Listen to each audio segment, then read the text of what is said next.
American Politics Today, Chapter 2, Part 2. Ratification. Article 7 of the Constitution, which described the process for ratifying the document, was also designed to maximize its chance of success. Only 9 states were needed to ratify, unlike under the unanimity rule that had applied to changing the Articles of Confederation. Equally important, ratification votes would be taken in state conventions set up specifically for that purpose. By bypassing the state legislators, which would be more likely to resist some of the Constitution's state-federal power sharing arrangements, the near unanimous approval at the constitutional conventions unmasked the very strong opposition that remained. Subsequently, the ratifying conventions in each state subjected the Constitution to intense scrutiny. As attendees examined every sentence for possible objections, a national debate raged over the next 9 months. The Anti-Federalist Concerns. The Anti-Federalists were most worried about the role of the president, the transfer of power from the states to the national government, and the lack of specific guarantees of civil liberties. In short, they feared that a strong, centralized national government would become tyrannical, and they favored a small, decentralized republic. This concern was summarized in Brutus I, an Anti-Federalist paper believed to have been written by Robert Yates, a New York judge and delegate to the Constitutional Convention. The Constitution would create a federal government that would possess absolute and uncontrollable power. State power and the ability to regulate commerce were also central concerns. States such as New York would lose substantial revenue if they could no longer charge tariffs on goods that come into their ports. Other states were concerned that they would pay for a disproportionate share of national taxes. The Anti-Federalist foremost objection was to the lack of protection for civil liberties in the new political system. During the last week of convention, Eldridge, Gerry, and George Mason offered a resolution to prepare a Bill of Rights. However, the resolution was unanimously defeated by the state delegations. Some believed that the national government posed no threat to liberties such as freedom of the press because it did not have the power to restrict them in the first place. Others thought that because it would be impossible to enumerate all rights, it was better to list none at all. Federalists such as Roger Sherman argued that state constitutions, most of which protected freedoms of speech, freedom of the press, right to a trial by jury, and other civil liberties, would be sufficient to protect liberty. However, many anti-federalists still wanted assurances that the national government would not trample their rights.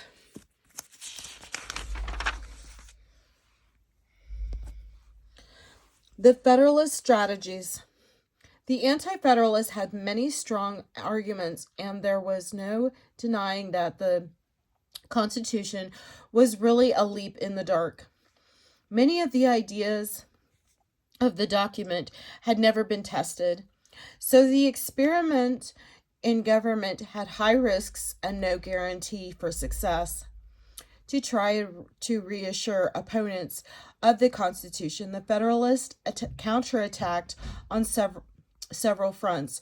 First, we mentioned earlier, they published a series of articles that came to be known as the Federalist Papers. Although originally published in New York newspapers, these articles were widely read throughout the nation. The Federalist Papers were one-sided arguments aimed at changing public opinion. The authors downplayed potentially unpopular aspects of the new system, such as the power of the president, while emphasizing points they knew would appeal to the opposition. Despite the authors' biased arguments, the Federalist Papers are considered the best comprehensive discussion of the political theory underlining the Constitution, such as the framers' view of self-interested human nature and the dangers of factions, and their interpretations of many of the document's key provisions, such as the meaning of impeachment. As noted in the chapter opener, second, the Federalists agreed that the new Congress's first order of business would be to add a Bill of Rights to the Constitution to protect individual rights and liberties. This promise was essential for securing the support of New York, Massachusetts, and Virginia. The crucial ninth state, New Hampshire, ratified the Constitution on June 21st, 1788, but New York and Virginia were still dragging their heels, and their support was viewed as necessary for legitimacy of the United States, even if it technically was not needed. By the end of the summer, both Virginia and New York finally voted for ratification. Rhode Island and North Carolina refused to ratify until Congress made good on its promise of a Bill of Rights, or civil liberties, which guaranteed in the Bill of Rights, will be examined in Chapter 4. The first Congress submitted 12 amendments to the states, and 10 were ratified by all the states. As of December 15, 1791. The Constitution, a framework for government. The Constitution certainly has its flaws, some of which have been corrected through amendments, but the document's longevity is testimony to the framers' foresight in crafting a flexible framework for government. Perhaps it's the most important feature is the system of separation of powers and checks and balances that prevents major tyranny while maintaining sufficient flexibility for decisive leadership during times of crisis. The system of checks and balances means that each branch of national government has certain exclusive powers, some shared powers, and the ability to check the other two branches. See how it works on checks and balances. The framers viewed Congress as the first branch of government and granted it significant exclusive powers. Congress was given the specific enumerated powers to raise revenue for the federal government through taxes and borrowing, regulate interstate and foreign commerce, coin money, establish post offices and roads, grant patents and copyrights, create this system of federal courts, declare war, raise and support armies, make rules for the military, and create and maintain the Navy. Most important is the so-called power of the purse, control over taxation and spending. During the first years of the Trump presidency, the emolument clause, which gives Congress the sole power to consent to any government official's receipt of anything of value from a foreign state, has received new attention. Lawsuits filed in federal court contend that the Trump's family's ownership of hotels that are frequented by foreign officials in business with federal government constitutes a violation of emoluments clause. Two of these cases in the Second and Fourth Circuit Courts of Appeals have been permitted to proceed. A third case, which was brought by 250 Democratic members of Congress, was thrown out by the D.C. Court of Appeals early in 2020, and the Supreme Court declined to hear the case in October. Congress's exclusive powers take an additional significance through the necessary and proper clause, also known as the elastic clause. It gives Congress the flexibility to make all laws which shall be necessary and proper for carrying into execution the foregoing powers and all other powers vested by this Constitution in the government. Feel free to pause the video for any of these. I'm terribly sorry. I have a cold today. Of the United States or in any department or officer thereof. In other words, Congress could pass laws related to any of its exclusive powers. For example, although the Constitution did not explicitly mention Congress's right to compel people to serve in the military, its power to enact a draft was clearly given by the necessary and proper clause, in conjunction with its power to raise and support armies. In contrast to Congress's numerous and specific exclusive powers, the Constitution grants very limited exclusive powers to the President. The President is the Commander-in-Chief of the Armed Forces, has the power to receive ambassadors and foreign ministers, and may issue pardons. For example, President Trump pulled out the Paris Agreement on climate change, the Trans-Pacific Partnership, the Iran nuclear agreement, and the Intermediate Range Nuclear Forces, the INF Treaty. He pulled U.S. troops out of northern Syria, engaged in a lengthy trade war with China, moved the U.S. Embassy in Israel to Jerusalem, and threatened war with Korea, and then attempted to get it to stop its nuclear weapons program.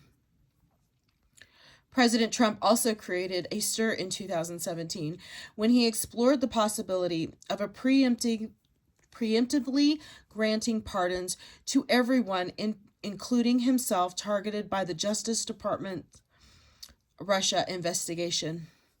Another controversy exploded when he pardoned 3 Army officers accused of war crimes and granted clemency to a Navy SEAL. His supporters saw these acts as sticking up for the nation's warriors, but many military leaders saw them as undermining the military justice and the law of armed conflict.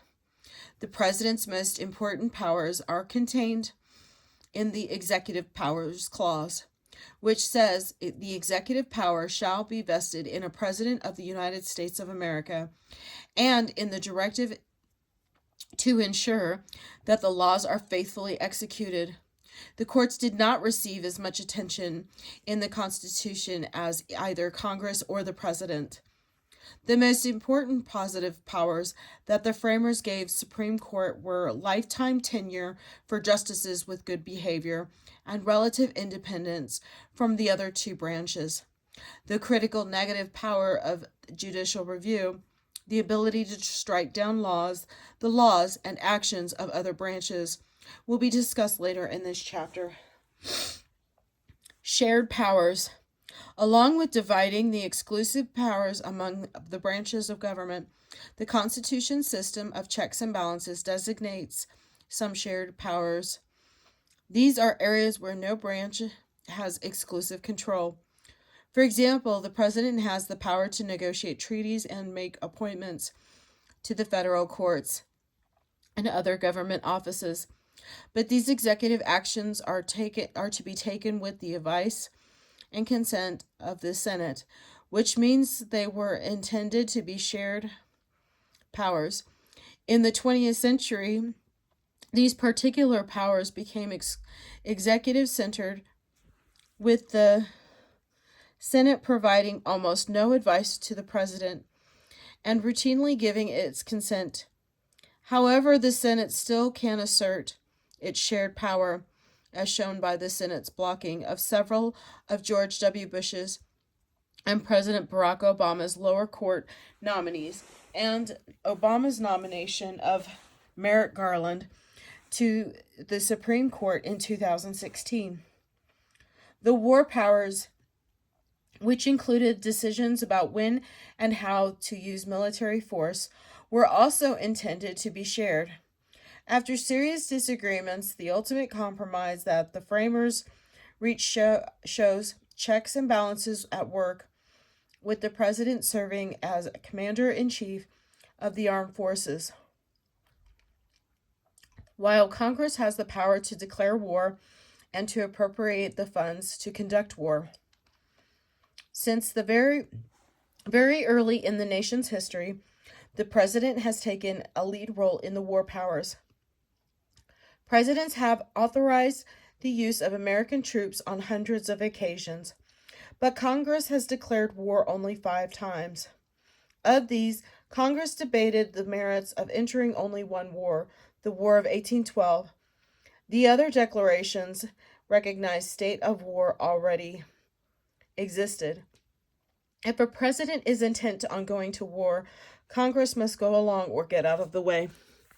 However, since the Vietnam War, Congress has tried to readdress the imbalance in the war powers in a variety of ways. In 1970, Congress passed a resolution that prevented any funds from supporting ground troops in Laos or Cambodia, nations that bordered Vietnam. Congress passed the War Powers Resolution in 1973 to further limit the president's war powers. This will be discussed in more detail in Chapter 15. In 2013, Congress was strongly opposed to a military strike against Syria in response to its use of chemical weapons against its own people. A showdown with President Obama, who favored a strike, was averted when Syria agreed to allow weapons inspectors to destroy its chemical weapons stockpile. These examples show that although the president continues to dominate the war powers, Congress can assert its power when it has the will, just as it can be advising to the president in treaty negotiations by withholding approval of president nominees for appointed positions. Congress can also express a displeasure when the president acts unilaterally against its will, as it did when the House voted 354 to 60 to condemn Trump's withdrawal of American forces from northern Syria. Negative or checking powers. The last part of the system checks and balances is the negative power that the branches have over one another. These powers are especially important because they ensure that no single branch dominates the national government. Congressional checks. Congress has 2 important negative checks on their branches: impeachment and the power of the purse. The impeachment power allows Congress to remove the president, vice president, or other officers of the United States, including federal judges, for abuses of power, specifically treason, bribery, or other high crimes or misdemeanors. Through the power of the purse, Congress can punish executive agencies by freezing or cutting their funding, or by holding hearings on investigations of or audits of their operations to make sure money is being spent properly. Congress can also freeze judges' salaries to show displeasure with court decisions, and it has the power to limit the issues of federal courts can consider. Even today, the system of checks and balances is not fixed in stone, but evolves according to its changing political climate. In addition to these 2 formal constitutional checks, Congress may limit presidential power through its legislative powers of lawmaking and oversight. When Congress is controlled by a different party than the president, such checking is common. For example, in the last 6 years of Obama's presidency, Republicans in Congress tried to stop much of his agenda. But even under a unified government, as in the first 2 years of Trump's presidency, Congress can check presidential power. Republicans passed stronger sanctions against Russia, investigated Russian interference in our elections, failed to provide full funding for the wall at the U.S.-Mexico border, and failed to repeal and replace the Affordable Care Act, all in the face of Trump's opposition. Presidential checks. The framers placed important checks on congressional power as well, and the president's most important check on Congress is the veto. Again, there was very little agreement on this topic. The Anti-Federalists argued that it was political error of the greatest magnitude to allow the executive power a negative or, in fact, any kind of control over the proceedings of legislature. But the Federalists worried that Congress would slowly strip away presidential powers and leave the president too weak. Ultimately, the Federalist view won the day. However, the veto developed into a major policy-making tool for the president, which is probably broader than the check against depredations envisioned by the framers. The Constitution also gives the president a formal check on the courts through the power to appoint judges. Judicial review. The Constitution did not provide the Supreme Court with any formal checks on the other two branches. Instead, the court itself, in the landmark decision of Marbury versus Madison in 1803, established the practice of judicial review, the ability of the Supreme Court to strike down a law or an executive branch action as unconstitutional.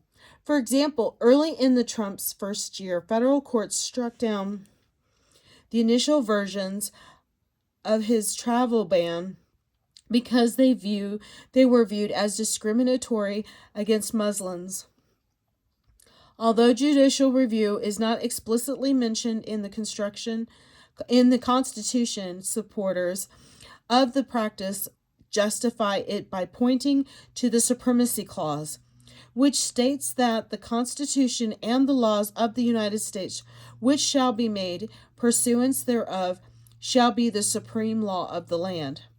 As Chief Justice John Marshall argued in Marbury versus Madison, to enforce the Constitution as the supreme law of the land, the Constitution must determine which laws are in pursuance thereof. Critics of judicial review argue that the Constitution is supreme because it gains its legitimacy from the people and that, therefore, elected officials. Congress and the President should be the primary interpreters of the Constitution rather than the courts. This dispute may never be fully resolved, but Marshall's bold assertion of judicial review made the Supreme Court an equal partner in the system of separate powers and checks and balances. Is the Constitution a living document? How has the Constitution remained relevant after more than 230 years? Why does this framework of government still work? How can the framers' values still be meaningful to us? There are several reasons that the Constitution continues to be a living document that evolves with the changing values and norms of the nation. See the Take the Stand feature. Changing the Constitution. The most obvious way that the Constitution keeps up with the times is by allowing for change to its language. The framers broadly supported the idea behind Article 5, which lays out the formal process for amending the Constitution. The people must control their own political system, which includes the ability to change it through a regular nonviolent process. Proposal and ratification. Although there was a strong consensus on including the Constitution's a set of provisions for amending it, there was no agreement on how this should be done. The Virginia Plan envisioned a relatively easy process of changing the Constitution whensoever it shall seem necessary, by means of ratification by the people, whereas the New Jersey Plan proposed a central role for state governments. Madison suggested the plan that was eventually adopted, which accommodated both those who wanted a stronger national government and those who favored the states.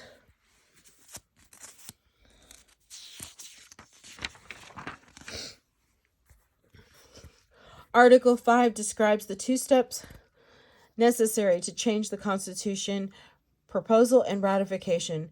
Congress may propose an amendment that has the approval of 2/3 of the members in both houses, or an amendment may be proposed by a national convention that has been called by 2/3 of the state's legislators. In either case, the amendment must be ratified by 3/4 of the states' legislators or state conventions. See nuts and bolts 2.3. A national convention has never been used to propose an amendment, and every amendment except for the 21st, which repealed prohibition, has been ratified by state legislators rather than state conventions. A range of amendments. Amendments have ranged from fairly narrow technical corrections of errors in the original document, 11th and 12th Amendments, to important topics such as abolishing slavery, which is the 13th, mandating equal protection of laws for all citizens, which is the 14th, providing the popular election of senators, which is the 17th, giving black men and women the right to vote, which is the 15th and 19th Amendment, and allowing a national income tax, the 16th. Potential constitutional amendments have addressed many other issues. More than 10,000 proposed. Of those, 33 were sent to the states, and 27 have made it through the amending process. The first 10 came at once in the Bill of Rights. Table 2.1 shows the amendments that were introduced but not ratified. Flexibility and interpretation. The Constitution also remains relevant because it allows for some flexibility in how it is interpreted. Furthermore, some parts of the Constitution are simply ignored today because they have no meaning in modern context. For example, Article 1, Section 4 says that Congress shall assemble at least once every year, but the modern Congress is in the session throughout the year with various recesses. Nobody pays attention to this passage anymore because it simply does not matter. Ambiguity. Sorry. The Constitution's inherent ambiguity is a characteristic that has kept the document relevant. Key passages were written in very general language, which has allowed the Constitution to evolve with the changing norms, values, and political contexts. This ambiguity was a political necessity. Not only were the framers aware that the document would need to survive for generation, but in many instances, the language that they chose was simply the only wording that all the framers could agree on. For instance, the necessary and proper clause gives Congress the power to enact laws that are related to the enumerated powers, or those that are explicitly granted. But what does necessary and proper mean? Congress, for the most part, gets to answer that question. Implied powers. Furthermore, there have been significant changes in the way that the Constitution structures the policy-making process. Even though the permanent text of the Constitution has not changed, the point is best understood by examining the concept of implied powers. That is, powers that are not explicitly stated in the Constitution, but that can be inferred from an enumerated power. The Supreme Court often defines the boundaries of implied powers, but Congress, the President, and the public can also play key roles. To take a recent example of Congress's interpretation of implied powers, the President's appointment powers have evolved as the Senate has become much more aggressive in providing advice and consent on presidential nominations to the federal courts, as we explore in Chapter 13. In the past 20 years, the Senate has blocked court appointment at a significantly higher rate than it did in the first half of the 20th century. The relevant language in the Constitution is the same, yet the Senate's understanding of its role in this important process has changed. The President's power to remove appointees also recently come into play in May of 2017, when President Trump fired FBI Director James Comey, who was investigating the Trump's campaign connection to Russia. This situation raised the constitutional question of when or whether the president's removal of one of his or her appointees constitutes an obstruction of justice. Presidential use of executive powers to go around Congress when it declines to act on issues the president deems important also demonstrates the ambiguous nature of constitutional powers.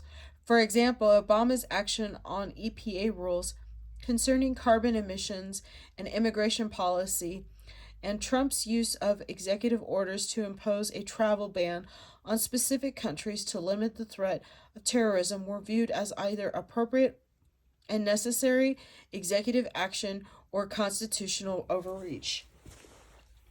Changing social norms.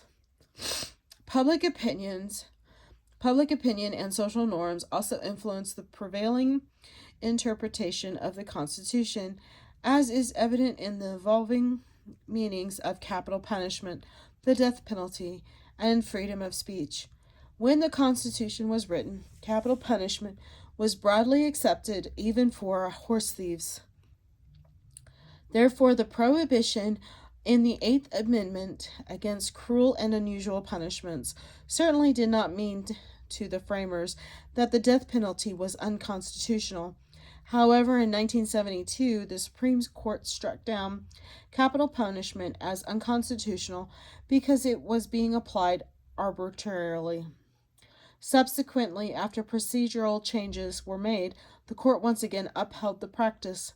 However, the court has since decided that capital punishment for minors and mentally impaired people constitutes cruel and unusual punishment, decisions that reflect modern sensibilities, but in the framers' thinking. Similarly, the text of the First Amendment protections for freedom of speech has never changed, but the Supreme Court has been willing to uphold significant limitations on free speech, especially in wartime.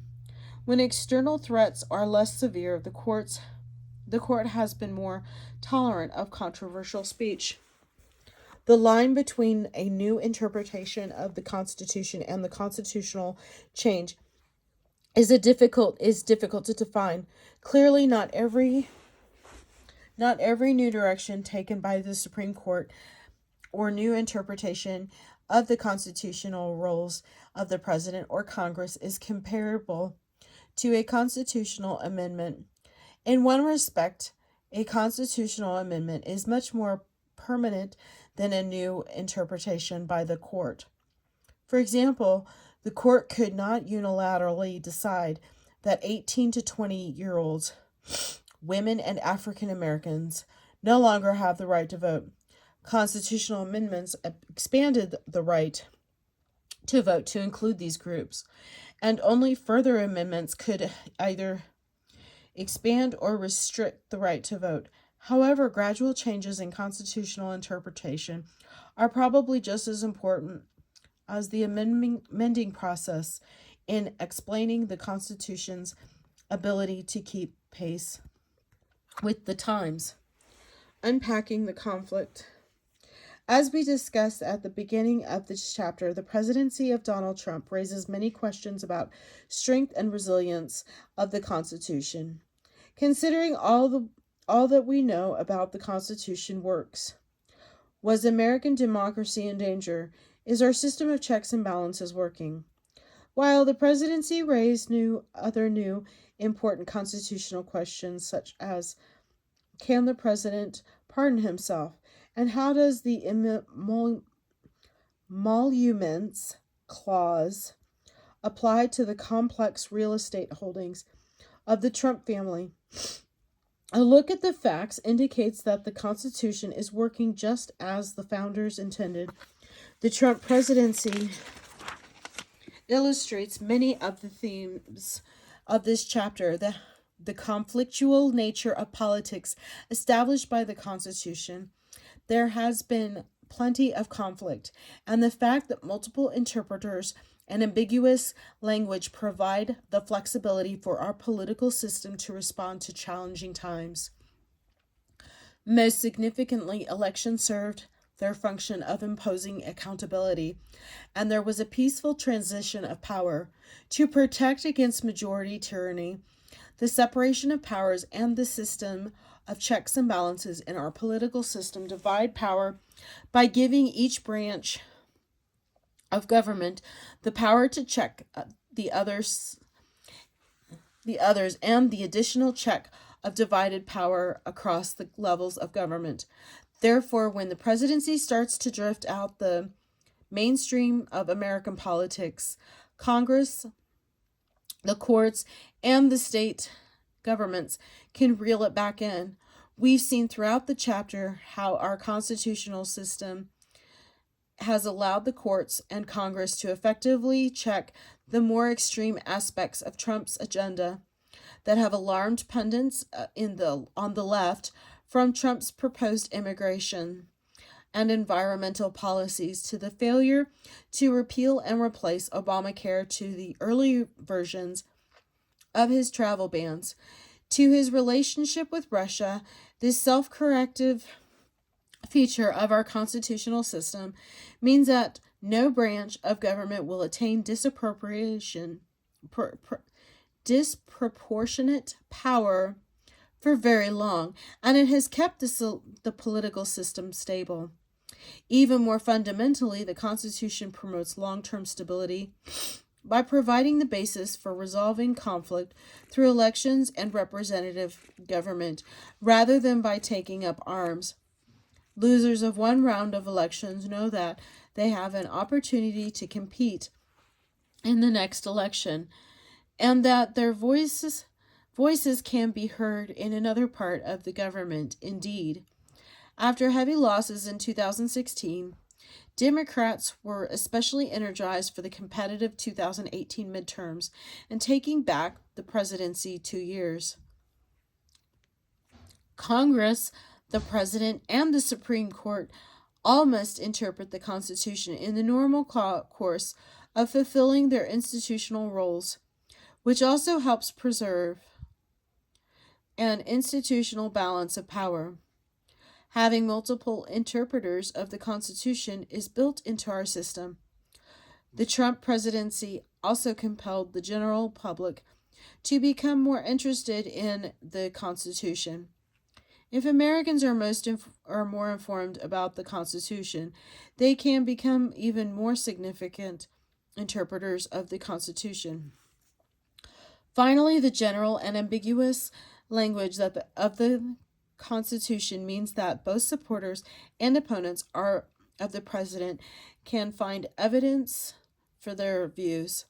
It is impossible to know exactly how the emoluments clause should apply to foreign officials staying in a Trump-owned property, or whether the president can pardon himself, because these constitutional questions have never come up before.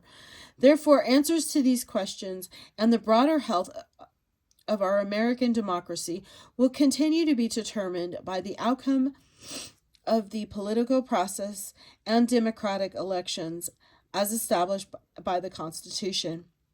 While there is no guarantee that our nation will be around for another 230 years, the past 4 years have demonstrated the Constitutional's resilience and strength once again.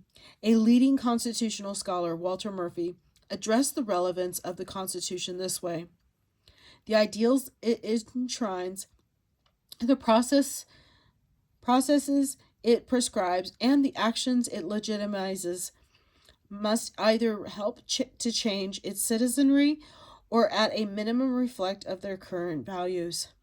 If a constitution does not articulate, at least in general terms, the ideals that form or will reform its people and express the political character they have, it will soon be replaced by a trophy.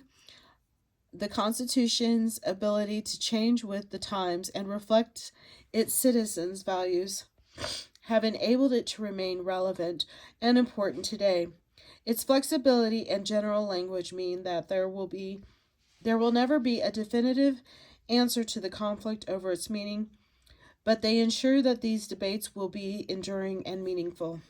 That is the end of Chapter 2, Part 2.